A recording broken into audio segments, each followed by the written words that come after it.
Hello everyone, welcome back. Hope so आप सभी लोग क्रिप्टो में अच्छे खासे प्रॉफिट में होंगे। अभी टाइम हो रहा है 3:33। आज है 2 अक्टूबर। कल के दिन मैंने आप लोग को क्लियरली जब 2:13 हो रहे थे एंड बिटकॉइन जो है 1,15,000 पे, इथेरियम जो है 4,200 पे था, तब मैंने आपको क्लियरली बोला था कि I have bought both positionally for new ATH. तो इसके बारे में मैं थोड़ा सा डिटेल स्टडी लेकर आया हूं। रिक्वेस्ट है आप सभी लोगों से, वीडियो को पूरा देखे, सीखने की कोशिश करोगे, क्योंकि जितना आप सीखोगे उतना आप मार्केट में टिके हुए रहोगे। देखो, लास्ट टाइम हमने क्या बात की थी कि दो सिनेरियो बन सकते हैं। पहला सिनेरियो ये बन सकता है कि ये जो है, ये जितना इसने यहां से यहां तक बनाया है, यही है यहां से यहां तक बनाएगा। तो इसके अंदर मैंने आपको क्या बोला था कि अगर इसके नीचे जाएगा तो आप सेल साइड के बारे में सोच सकते हो, जिसमें आपका टारगेट जो है 1 लाख तक हो सकता है। लेकिन कल के दिन ऐसा क्या हुआ जो मैंने आप लोग को बाय दिया, इसके बारे में आपको बता दो। देखो, हमने भी शॉर्ट किया हुआ था बिटकॉइन को, मैंने और मेंबर्स ने, क्लियरली बोलता हूं।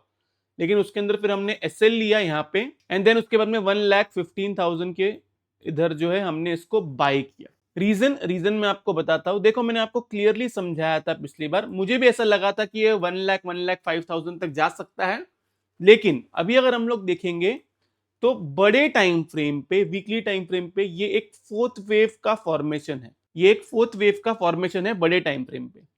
तो फोर्थ वेव में जो है एक ए बी सी करके इसने इधर बॉटम लगा दिया। लेकिन इसका कंफर्मेशन हमें इधर नहीं आया है। इसका कंफर्मेशन हमें कब आया? जब इसने अगली रैली से पहले इसने सिर्फ 81.2 का रिट्रेसमेंट दिया एंड देन वहां से फिर ऊपर की तरफ गया। अभी के लिए मैं क्या मान के चल रहा हूं मैं आपको बताता हूं। अगर ये वाला लो ब्रेक नहीं करता है तो हम 1,27,000 से लेके 1,35,000 और शायद उससे भी ज्यादा देख सकते हैं। वापस बोलता हूं, अगर ये वाला लो ब्रेक नहीं करता है तो हम ये देखेंगे। अगर ये वाला लो ब्रेक करता है, समझो अगर ऐसा हो गया कि यहां से फिर से नीचे की तरफ आया, तो ये वाला लो ब्रेक करता है तो हम डायरेक्ट 1 लाख के नीचे जाएंगे। क्लियर है? मतलब ये जो था, ये एक शॉर्ट्स का स्टॉप लॉस हंटिंग था, जो मुझे अभी के लिए नहीं लग रहा। यस, मैं भी बियरिश था बिटकॉइन में, एंड मैंने ही आप लोग को यहाँ पे सेल दिया था, वहां से नीचे की तरफ हमने अच्छा प्ले किया, यहाँ पे सेल दिया था, वहां से नीचे की तरफ अच्छा प्ले किया। लेकिन यहाँ पे हमारा शॉर्ट्स का एसएल जो है वो एसएल गया एंड हमने जो है बाय किया हुआ। अब आपको कैसे प्ले करना है? बहुत सिंपल, बहुत आसान। सिंपली 1,20,000 इसके ऊपर रहता है, बी ऑन बाई साइड आपका टारगेट है न्यू एटीएच, और न्यू एटीएच के ऊपर रहता है तो आपका टारगेट है 1,29,000। बस यही दो टारगेट के लिए आपको प्ले करना है, अगर ये 1,20,000 के ऊपर रहता है तो। क्लियर है इतनी मेरी बात? मतलब इस केस के अंदर क्या हो सकता है कि यही अगर हमारा थर्ड वेव है जो हम अज्यूम करके अभी चल रहे हैं, यही अगर हमारा थर्ड वेव है, तो थर्ड वेव क्या बोलता है कि फर्स्ट वेव का 81.20 इसने मारा, थर्ड वेव जो है वो या तो 127% या तो 161%, और अगर इसके ऊपर भी गया तो 261% जाता है। मैं अभी के लिए मिनिमम पकड़ के चल रहा हूं कि ये 127% जाएगा। अगर ये 127% की इधर या फिर इस जोन में कहीं पे भी कंसोलिडेट करता है, देन हम इसको इसका फोर्थ वेव मानेंगे, जिसके अंदर एक स्टॉप लॉस हंटिंग कैंडल बनेगी एंड देन फिर वहां से एक ऊपर की तरफ रैली जाएगी। अभी के लिए मैं सिर्फ यही स्टडी से स्टिक करना चाहता हूं, बाकी और कुछ भी नहीं। मैंने आप लोग को बोला था जब बाय करने का टाइम आएगा तब बाय भी दूंगा, तो जब टाइम आया तब मैंने आपको सबके सामने बाय दिया। ऐसा नहीं कि सिर्फ मेंबर्स को दिया और हमने ही सिर्फ प्रॉफिट किया। लाइव मार्केट में क्लियरली मैंने आप लोग को यहाँ पे बता दिया था कि बिटकॉइन और इथेरियम का अपडेट है, हमने इसको बाय किया हुआ है। अब ये रही बात बिटकॉइन की, लेकिन इथेरियम में जो है अभी तक ऐसा कोई सिग्निफिकेंट चेंज देखने नहीं मिला है। बिटकॉइन की स्टडी आप लोग को क्लियर हो गई? किसी का अगर कोई क्वेश्चन रहेगा इसके बारे में तो मुझे कमेंट सेक्शन में पूछ सकता है, मैं उसका जवाब दे दूंगा। रही बात इथेरियम की, इथेरियम में हमने लास्ट टाइम क्या बात किए थे कि ये एक एबीसी जो है नीचे की तरफ बना है। अब यहाँ पे इस वाले जोन में ही इसने अपना बॉटम लगा दिया है। इसमें अब ना एक ही छोटा सा सिनेरियो है कि आपको कैसे पता चलेगा कि ये बुलिश है। ये इस वाली ट्रेंड लाइन के ऊपर क्लोज कर दे। देखो, इसमें अभी तक कोई वेव फॉर्मेशन नहीं स्टार्ट हुआ है। अगर ये वाला लो ब्रेक नहीं करता है तो हम 5500 प्लस जो है इथेरियम में देख सकते हैं।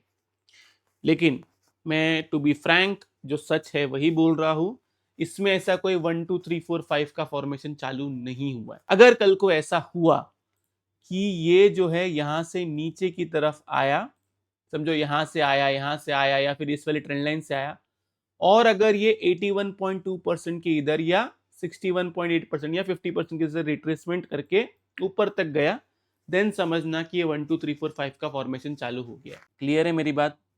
तो दो ही सिनेरियो में आप बाय कर सकते हो, या तो ये 4400 के ऊपर रहे या फिर आपको ये इस जोन में मिले, तो आप बाइंग के बारे में सोच सकते हो।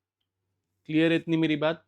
यही बिटकॉइन के अंदर भी, या तो ये जो पूरा है ये 127% तक चले जाए, 1,20,000 तक डायरेक्टली चले जाए, या फिर ये आपको 1,16,000 से लेके 1,14,000 के आसपास कहीं मिले। मतलब इस कैंडल का जो 50% है ना, इस कैंडल का 1,16,000, तो 1,16,000 से 1,14,000 के बीच में अगर आपको मिलता है तो वहां पे बाय अटेम्प्ट बनता है।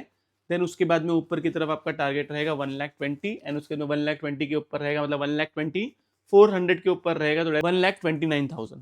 क्लियर है? ये रही बात बिटकॉइन एंड इथेरियम की। अभी हम आते हैं सोलाना पे। सोलाना में क्लियरली मैंने आप लोग को बोला था कि 200 के नीचे रहेगा तो ही सेल करना है, वरना सेल नहीं करना है। 200 के नीचे जाएगा तो हमारा टारगेट जो है 165 का रहेगा, ये मैंने आपको बोला था। इसने 200 के नीचे नहीं गया, वहां पे इसने सपोर्ट लिया है। अब मैं आपको बोलता हूं, अगर ये 200 के नीचे नहीं जाता है, ओके ध्यान से सुनो मेरी बात, अगर ये 200 के नीचे नहीं जाता है क्लोजिंग बेसिस पे, या फिर चलो मैं आपको सेफर साइड बताता हूं, अगर ये इसके नीचे क्लोज नहीं करता है तो आपका टारगेट है 300, 350 एंड 400। ये पोजिशनल टारगेट है। लेकिन ओके, लेकिन वापस सुनो इस बात को, ये मैंने क्यों बोला हुआ है, क्योंकि इसने इसके ऊपर क्लोजिंग दिया है। हमने इसको 215 से जो है बाय करके रखा हुआ है। अगर ये वाला लो ब्रेक करता है देन आप 165 के लिए प्ले करोगे डायरेक्टली, एंड फिर यहां पे आप बाय करोगे 160 से 165 के बीच में, जिसमें आपका फिर से टारगेट यही निकलता है। बस इतना ही आपको फॉलो करना है, इसके अलावा कुछ भी नहीं करना है। बाकी अगर कोई भी चेंजेस रहा तो मैं टेलीग्राम पे अपडेट दे दूंगा। जस्ट इन केस अगर आपके पास अकाउंट नहीं है, आपको ट्रेड करना है, आपको प्रीमियम मेंबरशिप ज्वाइन करनी है, आपको टेलीग्राम पे जो है लिंक मिलेगा, आप वहां से जो है अकाउंट ओपन कर सकते हैं। अकाउंट ओपन करने के बाद में टीम को जो है कांटेक्ट करिए, एंड उसके बाद में आप जो है मेंबरशिप फ्री में भी ज्वाइन कर सकते हैं। जिनके पास ऑलरेडी डेल्टा का अकाउंट है वो जो है टीम को कांटेक्ट करे, वो एक नॉमिनल फीस जो है वन टाइम फीस होती है वो आपको बता देंगे, एंड वहां से आप ज्वाइन कर सकते हैं हमारा मेंबरशिप। ध्यान रहे, वापस कहता हूं, जैसा बताया हुआ है स्ट्रिक्टली वैसा फॉलो करें। मुझे चेंजेस दिखा इसलिए मैंने बाय दिया, नहीं तो आपको पता है मैं इतनी जल्दी जो है चेंज नहीं होता, मैं मेरा माइंड इतनी जल्दी चेंज करता ही नहीं। लॉजिक है, स्टडी है, उसके बेसिस पे चेंज किया हुआ है। अगर ये 81% का रिट्रेसमेंट देके ऊपर की तरफ, मतलब इधर तक अगर इसके ऊपर नहीं जाता ना, ये दिख रहा है, अगर ये इसके ऊपर नहीं जाता ना तो मैं बाय देता ही नहीं था। फिर मेरा प्लान था ये एक ऐसे करके ऐसे नीचे की तरफ बनता था, लेकिन यहाँ पे जो इसने रिट्रेसमेंट दिया और इसको इसने ब्रेक किया, इसलिए वहां से हमने बाय किया। तो ये रहा मेरी तरफ से क्रिप्टो का एनालिसिस। होप सो आप लोगों को वीडियो से बहुत कुछ सीखने मिला होगा। अगर आप लोग को वीडियो अच्छा लगे तो प्लीज वीडियो को जो लाइक कीजिए, नीचे कमेंट सेक्शन में कमेंट करके जरूर बताइए कि आपको वीडियो जो कैसा लगा। अगर आप चैनल पे नए हैं तो चैनल को सब्सक्राइब जरूर कीजिए। तो इस वाले वीडियो के लिए मैं सिर्फ इतना रखता हूँ। बाय बाय, टेक केयर, अपना ख्याल रखिए।